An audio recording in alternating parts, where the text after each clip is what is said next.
Damn it. ఏంటిటా కుండబద్దలు కొడతా అత్త. నమస్కారం, కుండబద్దల ప్రేక్షకులకి స్వాగతం. నేను గౌతమ్ కాటా. ఈ వీడియోలో నేను మీతో చెప్పాలి అనుకునే అంశం, జగన్మోహన్ రెడ్డి సీఎంగా ఉన్న సీఎం క్యాంప్ ఆఫీసులోకి ఒక కంటైనర్ రాంగ్ రూట్లో వచ్చి రివర్స్ చేసుకొని మరీ లోపలికి వెళ్ళింది. ఆ కంటైనర్లో ఏముంది అనేది ఈరోజు ప్రతిపక్షాలు ఎంత ప్రశ్నిస్తున్నప్పటికీ, ఏదో అందులో కిచెన్ సామాన్ ఉన్నాయనో, హౌస్ హోల్డ్ ఐటమ్స్ ఏవో ఉన్నాయనో బుకాయించే ప్రయత్నం జరుగుతోంది, కానీ ఏముందని చెప్పుకోవడానికి ఏమీ కనిపించటం లేదు. సరే, సీఎం జగన్మోహన్ రెడ్డి గారు కానీ, లేకపోతే వాళ్ళ తాలూకు వైఎస్ఆర్ కాంగ్రెస్ పార్టీ నాయకులు కానీ ఏమైనా బుకాయించవచ్చు, ఏదైనా చెయ్యొచ్చు. కానీ ఇప్పుడు మన ఆంధ్రప్రదేశ్ రాష్ట్రంలో ఎన్నికలు సమాయత్తమై ఉండి, ఇప్పుడు మోడల్ కోడ్ ఆఫ్ కాండక్ట్ ఒకటి అమల్లో ఉండి, ఇప్పుడు ఉన్న యంత్రాంగం కానీ మొత్తం పరిపాలన కానీ ఎలక్షన్ కమిషన్ చేతుల్లోకి వెళ్ళిపోయిన తరువాత కూడా ఇలాంటి కొన్ని సంఘటనలు జరుగుతూ ఉన్నాయి అని అంటే, ఇదంతా దేనికి తార్కాణంగా కనిపిస్తూ ఉంది? దీని అంతలకి వెనక ఎవరున్నారు? నిజంగానే మోడీ జగన్మోహన్ రెడ్డిల మధ్య ఉన్న బంధం ఏ పాటికి తెగిపోయినట్టుగా మనకేమీ కనిపించటం లేదు. బీజేపీ, టీడీపీ, జనసేనతోటి జట్టు కట్టినప్పటికీ కూడా ఈ రాష్ట్రంలో జరగవలసింది ఏది జరగటం లేదు. టీడీపీ ఏది ఆశించి బీజేపీతో జట్టు కట్టిందో అందరికీ తెలిసిందే. ఎవరు ఏమనుకున్నప్పటికీ ఏదో ఈ ఎలక్షన్లు మాత్రం సజావుగా జరుగుతాయి, న్యాయంగా నీతిగా జరిగితే మనమే గెలుస్తాము అనే ఒక ఆశాభావం కూడా ఉండటం మూలాన వాళ్ళు జట్టు కట్టారు అనేది ప్రజలందరిలో ఉన్న భావన. మరి అలాంటిది జరుగుతున్నట్టుగా ఏమైనా కనిపిస్తూ ఉందా ఇక్కడ అనంటే ఏమాత్రం కనిపించటం లేదు అనేది మాత్రం సుస్పష్టంగా తెలిసిపోతూ ఉంది. ఇలాంటి కంటైనర్లు ఇంకా ఎన్ని తిరుగుతూ ఉన్నాయి? అసలు ఈ కంటైనర్లే కాదు, పెద్ద పెద్ద ఎఫ్సిఐ గోడౌన్లను కూడా అది వేరే వాళ్ళ అధీనంలో ఉన్నప్పటికీ అందులో ఎన్నో వస్తువులను దాచిపెట్టి ఉంచటం, ఆ వస్తువులన్నిటినీ ప్రజలకు పంచటం కోసం ప్రతి జిల్లాకి అక్కడి నుంచి తరలించబడటం, ఇలాంటివన్నీ జరుగుతూనే ఉన్నాయి. 50 కోట్ల పైచిలుకు విలువ చేసే ఎన్నో గొడుగులు, యాంప్లిఫైర్లు, కుక్కర్లు, ఫ్యాన్లు, హౌస్ హోల్డ్ ఐటమ్స్ మొత్తం అవి ఇవి అని కాదు, ఒక పెద్ద కంపెనీ ఈ హౌస్ హోల్డ్ ఐటమ్స్ అన్నిటినీ తయారు చేసి ఒక గోడౌన్లో దాచిపెట్టి అక్కడి నుంచి డిస్ట్రిబ్యూటర్లకు పంపించి షాపులకు చేర్చి ప్రజల వద్దకు అమ్ముకోవడానికి పెట్టేంత ఒక పెద్ద గోడౌను. ఒక గోడౌన్ ఏమిటి, గోడౌన్ల మీద గోడౌన్లో ఈ సరుకంతా నింపబడి ఉంది. ఆల్మోస్ట్ ఆల్ వాటన్నిటి విలువ ఒక 50 కోట్ల రూపాయల వరకు ఉంటుంది అని చెప్పుకుంటూ ఉన్నాయి ప్రతిపక్షాలు. ఇలాంటివన్నీ జరుగుతున్నా కూడా ఎలక్షన్ కమిషన్ ఏం చేస్తుంది అనే ఒక్క ప్రశ్నే ఇప్పుడు ఆంధ్రప్రదేశ్ రాష్ట్రంలో ఉన్న ప్రజానీకం మొత్తాన్ని వేధిస్తోంది. వాళ్ళు ఏం చేస్తారు? వాళ్ళకు మాత్రం ఏమన్నా యంత్రాంగం ఉంటుందా? ఇక్కడ ఉండే అధికారులు సహకరించట్లేదు అని చెప్పుకుంటున్నా దాని అంతటినీ కూడా ఆపుకోవాల్సింది ఎలక్షన్ కమిషనే.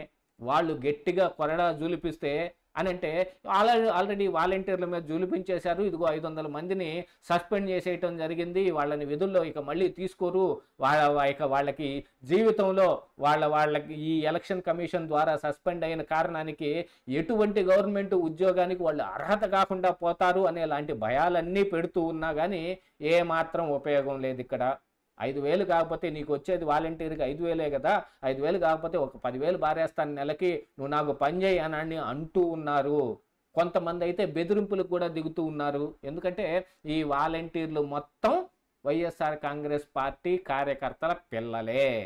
ఇది ఆ పార్టీ నాయకులు క్లెయిమ్ చేసుకున్న మ్యాటరే. వీటన్నిటి ద్వారా మనకు తెలుస్తోంది ఏమిటి అనంటే, మోడల్ కోడ్ ఆఫ్ కాండక్ట్ వచ్చిన తర్వాత కూడా ఈ రాష్ట్రం యంత్రాంగం మొత్తం ఎలక్షన్ కమిషన్ అధికారుల చేతుల్లోకి వెళ్ళిపోయిన తర్వాత కూడా జగన్మోహన్ రెడ్డిని ఏమీ చేయలేకపోతూ ఉన్నాయి. జగన్ ఆడిందే ఆట, పాడిందే పాటగా జరుగుతూ ఉంది.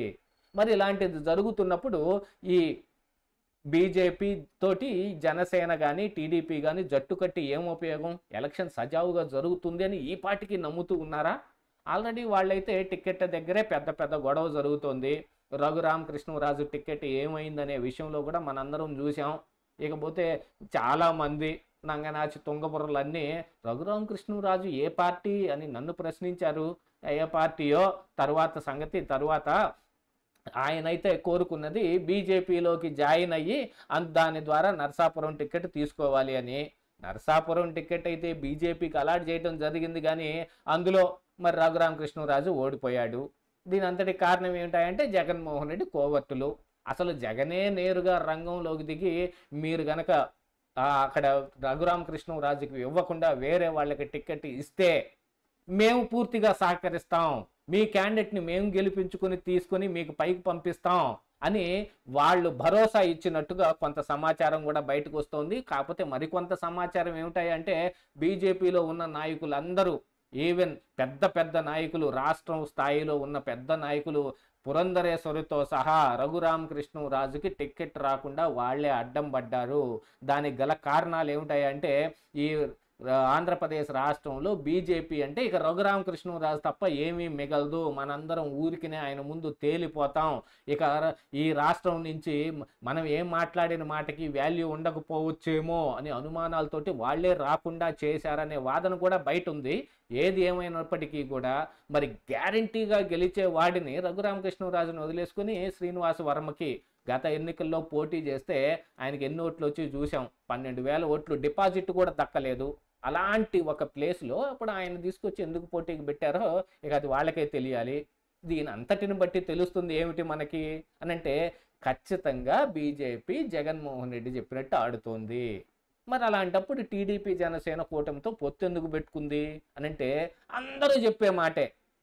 చంద్రబాబు నాయుడు ఈ అమిత్ షా కాళ్ళబేరానికి పోయాడు, వాళ్ళతోటి ఏదో ఒప్పందాలు కుదిర్చేసుకుని ఏదో చేసుకుందాం అనుకున్నాడు అనేది అందరూ చెప్పే మాటే.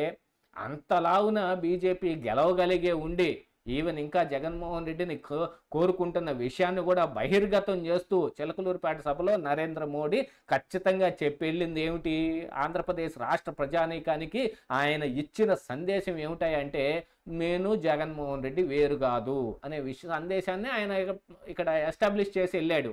అలాంటి దాన్ని మొత్తాన్ని కూడా ఇప్పుడు మరి టీడీపీ జనసేన కూటమితోటి పొత్తు పెట్టుకునే విధంగా బీజేపీ ఎందుకు ప్రవర్తిస్తోంది, అసలు పొత్తుకు ఏంటి కారణం, బీజేపీ మాత్రం ఎందుకు పెట్టుకోవాలి, వీళ్ళంతటా వీళ్ళు వచ్చినా కూడా వాళ్ళు పెట్టుకోవాలని రూల్ ఏమన్నా ఉందా, ఏం లేదు కదా. కానీ ఏదో చెయ్యాలి అనే ఉద్దేశం అయితే ఉంది. జగన్మోహన్ రెడ్డికి అత్యంత సహకారం అందించడానికి ఎలక్షన్ కమిషన్ని సైతం బీజేపీ ఒకంత గ్రిప్పులో పెట్టుకుని ఆయనకు ఉపయోగపడే విధంగా చేస్తోంది. కాబట్టి ఇవన్నీ జరుగుతున్నాయి అని ప్రజల్లో ఉన్న ఒక పుకారు నిజమయ్యే అవకాశాలు మెండుగా కనిపిస్తూ ఉన్నాయి. ఈ విశ్లేషణ ఇప్పుడు ఈ పరిస్థితుల మొత్తాన్ని విశదీకరించుకుంటే మనకు అర్థమవుతున్న మ్యాటర్ మాత్రం ఇదొక్కటే కనిపిస్తూనే ఉంది. దీంతో పాటుగా సీఎంఓలోకి వెళ్ళిన కంటైనర్ సంగతి ఏమిటి అనే దాని మీద కూడా ఏమీ బయటకు రాదు. వీటన్నిటినీ దృష్టిలో పెట్టుకొని ఎలక్షన్ కమిషన్ ఇప్పటికైనా కళ్ళు తెరవాల్సిన అవసరం ఉంది. ఇదే ఈరోజు కుండబద్దలు.